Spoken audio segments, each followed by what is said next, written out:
There will also be individual differences in the events that adolescents experience, such as illness, bereavement, and natural disasters, which make life more or less challenging. While these factors are largely beyond the control of any individual, there are also a number of personal assets that are particularly important in predicting positive adolescent outcomes. The developmental assets profile measures such characteristics of young people, and data from more than 30 countries show that the more of the following assets adolescents identify with, the better their well-being. Scales, TEL 2015. I feel good about my future. Positive identity. I think it is important to help other people. Positive values. I feel safe and secure where I currently live. Empowerment. I resolve conflicts without anyone getting hurt.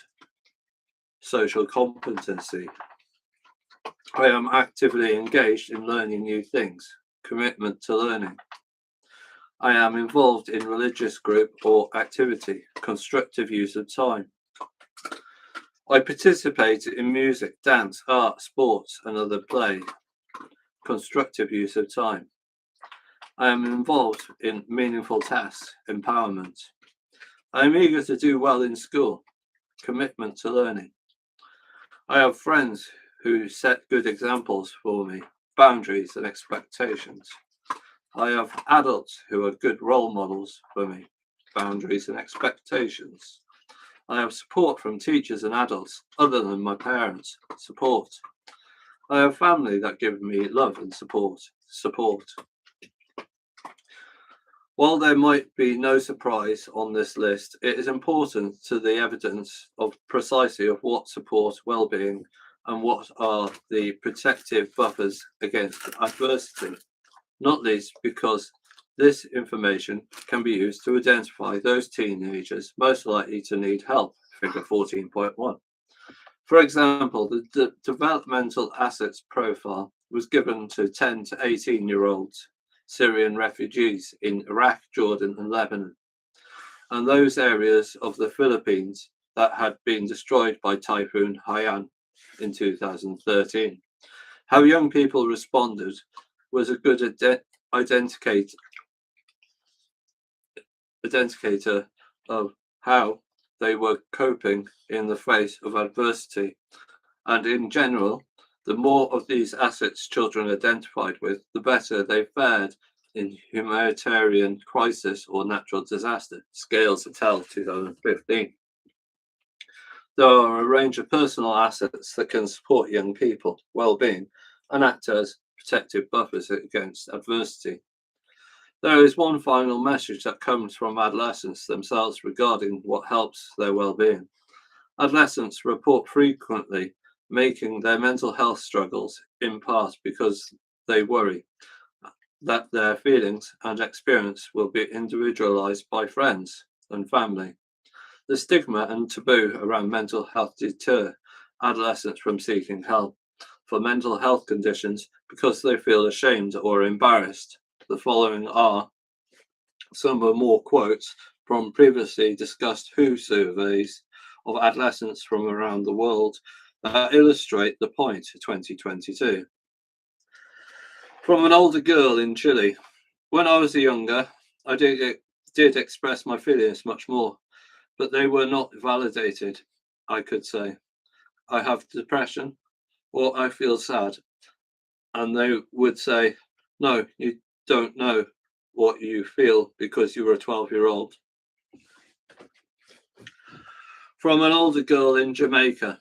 It's hard for me to open up to my family because they don't make enough time to talk to me or to understand how I feel about certain situations. Like they're making choices for me and not giving me the chance to say whether I want this or I want that.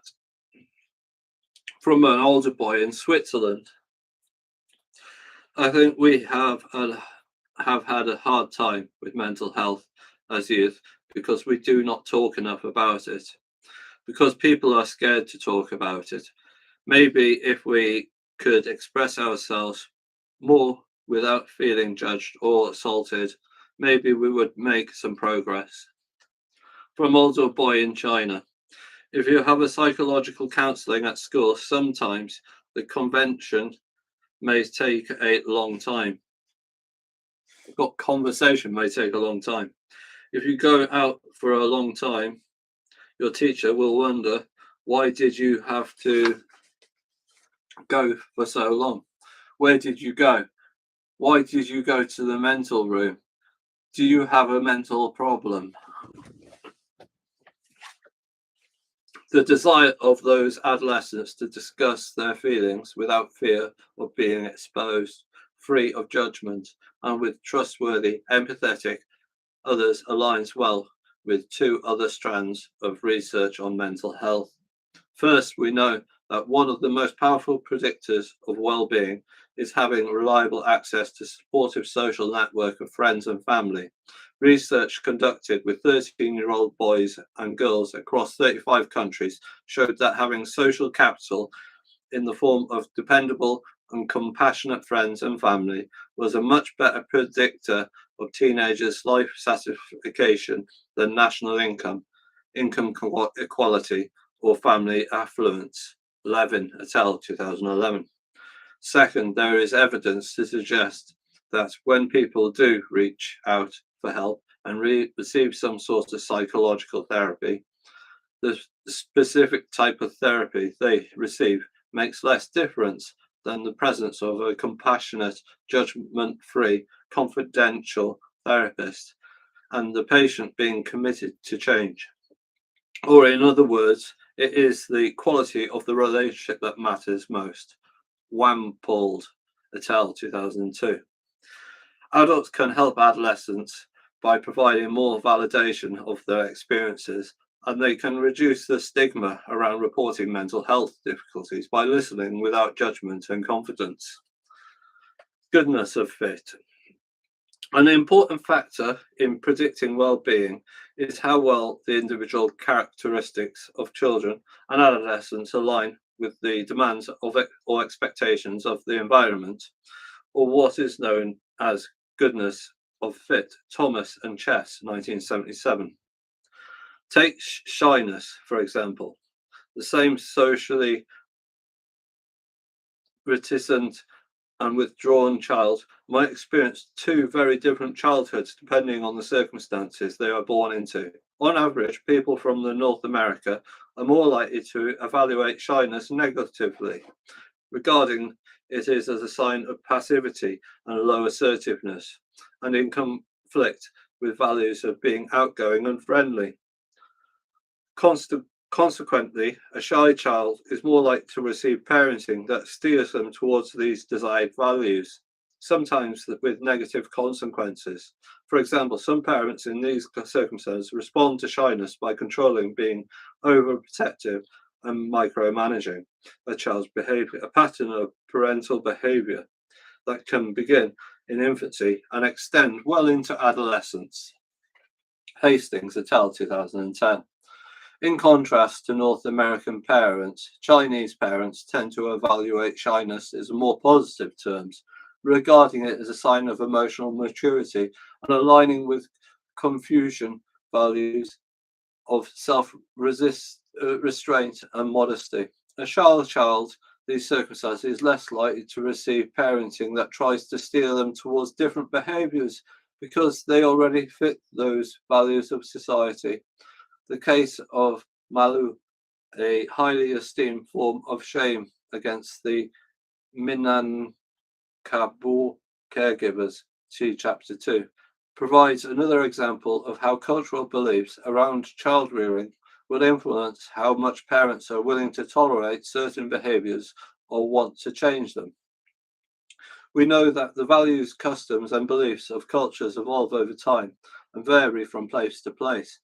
We also know that a proportion of our personality, such as how extroverted or introverted we are is heritable, chapter 12. So though through the lottery of history and genetics, if children are born in a time and place where their predispositions are valued, then it might make it easier for them to feel good about themselves. Conversely, if they have the misfortune to live in a time and place where there is strong mismatch between their temperament and environment, this is going to potentially make life more difficult. In chapter 15, we will explore further how the same depressive symptoms are experienced differently depending on what different societies value. Key point.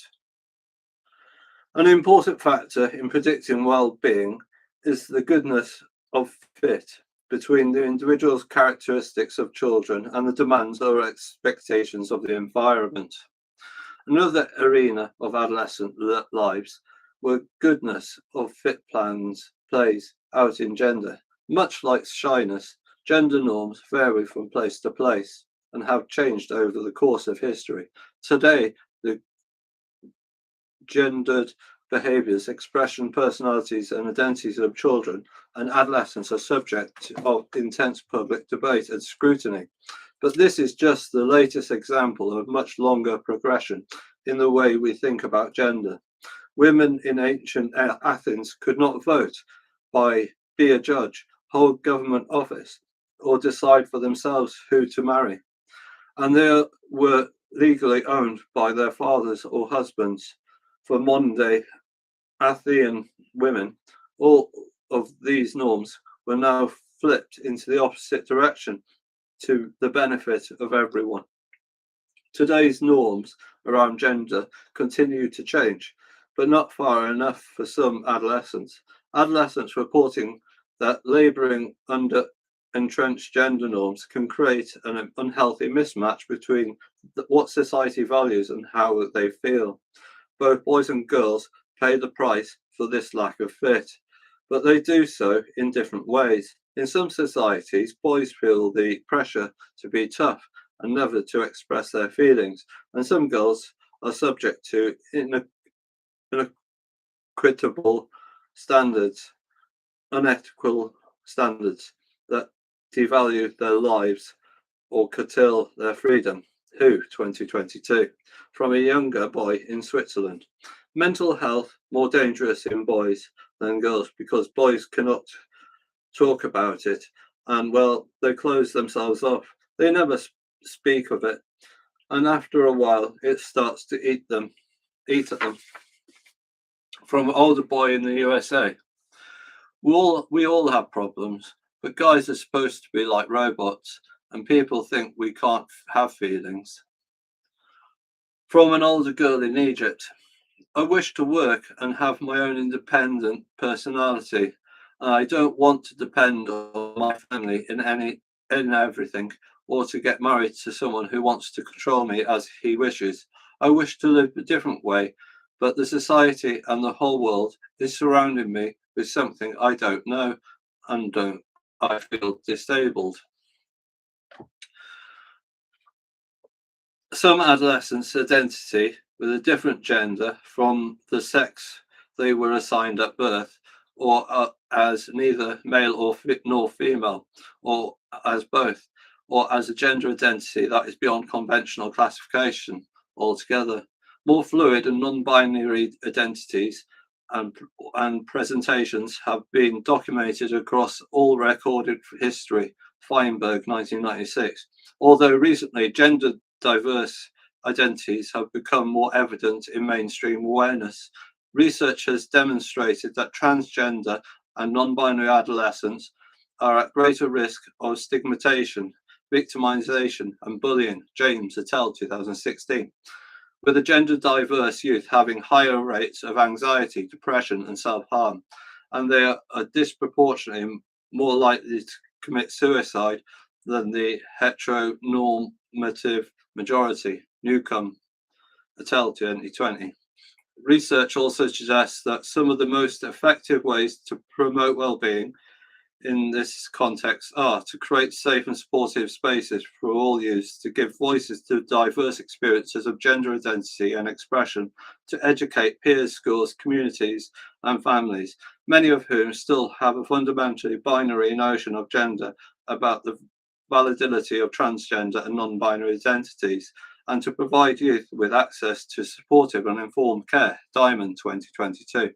Returning to the concept of goodness to fit, if adolescents have a temperament towards depression but are born in a time and place where those feelings are taboo, if they have a temperament towards independence but are born in a time when the and place where they are expected to be subservient to others, or if they have a temperament towards fluid gender identity but are born in a time and a place that expects binary conformity, then life can be made more difficult by others who victimize and misunderstand them or deny who they are.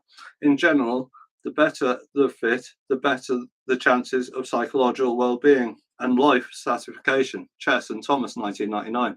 How does social media affect adolescents' well-being? This question captures a fast-changing research area, and the long-term consequences of social media use in this group are still unclear. But box 14.1 explores some of what we do understand.